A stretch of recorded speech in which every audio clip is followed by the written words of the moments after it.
Avant de commencer, j'aimerais vous inviter chacun en fonction de l'angle de la salle à regarder soit à sa gauche, soit à sa droite. Nous avons là, trônant majestueusement, son Excellence colonel Mamadi Doumbouya, président du CNRD, président de la transition, chef de l'État, chef suprême des forces armées.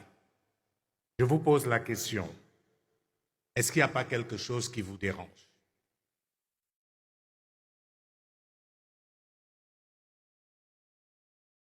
J'attends une réponse. Est-ce que ça ne fait pas beaucoup pour un seul homme? Je dis ça, mais bon, j'espère que je vais pouvoir reprendre mon avion demain. Mais moi, sincèrement, il y a quelque chose qui me dérange. Mais ce qu'il faut relever, c'est que ce n'est pas de sa faute. On nous a mis dans ce moule. Le président est omnipotent, omniscient. Il est président de tout. Dans ces conditions, quel modèle pouvons-nous avoir qui soit efficace? C'est la question centrale à laquelle nous allons vous inviter à répondre cet après-midi. L'heure est au coup d'État, c'est la mode. Les militaires sont devenus des véritables stars. Quelque chose qui, il y a encore quelques années, pouvait sembler anormal est devenu normal. Au Mali, au Niger, au Burkina Faso et ici en Guinée, les populations sont descendues dans les rues pour célébrer des coups d'État. Et je dois vous dire que moi, tous ces coups d'État m'ont fait plaisir. J'étais content. Pas parce que je suis favorable à la prise du pouvoir par les militaires, mais parce que c'était une occasion unique de nous poser enfin les vraies questions. Au lieu de jouer les vierges effarouchées, comme je vois certains le faire, en disant ce n'est pas normal, le rôle de l'armée n'est pas au pouvoir, nous devons nous poser la question, qu'avons-nous fait pour que l'armée devienne la solution et non le problème?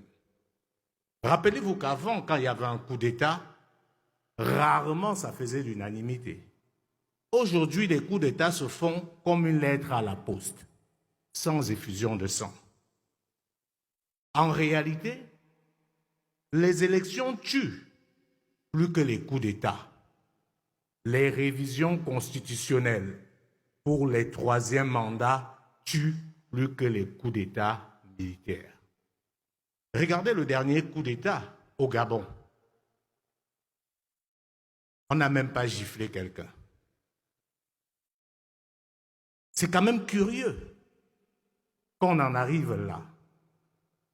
Tout ceci pour dire quoi, madame, monsieur? La démocratie qu'on nous a imposée était une vaste escroquerie. Et c'est ce que ces coups d'État nous enseignent aujourd'hui. Et pour bien comprendre pourquoi c'était une escroquerie, je vous invite à faire un recours à l'histoire. Parce que malheureusement, depuis au moins l'esclavage, nous nous sommes toujours fait avoir. L'esclavage ne s'est pas arrêté parce que les esclavagistes, subitement, ont retrouvé une once d'humanité et ont pensé qu'il n'était plus bon de traiter les êtres humains comme des animaux. S'il faut reconnaître que des gens se sont battus pour que l'esclavage s'arrête, il ne faut jamais oublier que la véritable raison de la fin de l'esclavage, c'est la révolution industrielle. Ayant créé des machines, on n'avait plus besoin d'hommes dans les champs parce que les machines pouvaient faire 10, 20, 1000 fois ce que les hommes faisaient. Sauf qu'une fois les machines arrivées, contrairement aux esclaves, les machines ne marchent pas au fouet. Les machines marchent aux matières premières. Et où est-ce qu'on trouve les matières premières? Comme par hasard, en Afrique. C'est comme ça qu'on est passé de l'esclavage à la colonisation. Parce qu'on n'avait plus besoin des hommes, mais on avait besoin de nos terres. Et on est venu nous coloniser pour récupérer justement ce que nous avons dans notre sous-sol. Et après, on a parlé de la décolonisation, une autre vaste escroquerie. Parce qu'après la Deuxième Guerre mondiale, les puissances qui n'avaient pas leur part d'Afrique ont estimé que les choses ne pouvaient plus continuer ainsi. Il fallait alors repenser le monde. Une fois de plus, nous nous sommes fait avoir. On a fait semblant de décoloniser. On nous a obligés à signer des accords léonins et on nous a donné des titres et des drapeaux et des hymnes. Nous faisons croire que nous étions aussi devenus des États. Que non, c'était encore un mensonge. Tous ceux qui se sont battus pour la véritable indépendance de l'Afrique, ou presque, ont tout simplement été assassinés. On s'est arrangé à mettre à la tête de nos États ceux qui disaient que l'indépendance n'était pas une nécessité, que nous n'étions pas prêts à nous diriger nous-mêmes. Vous vous rappelez des scènes de nos frères qui pleuraient au départ du colon en disant « Nous sommes perdus, qu'allons-nous faire ?» C'est à ceux-là qu'on a remis le pouvoir. Sauf que le monde a évolué, la guerre froide a progressé, le monde s'est divisé. Certains chefs africains qu'ils avaient imposés à la tête de nos États, puisqu'ils n'étaient plus préoccupés par la perte du pouvoir, ont eu du zèle, ont commencé à regarder ailleurs. Et ceux qui n'avaient pas leur part d'Afrique ont dit « Voici une occasion en or.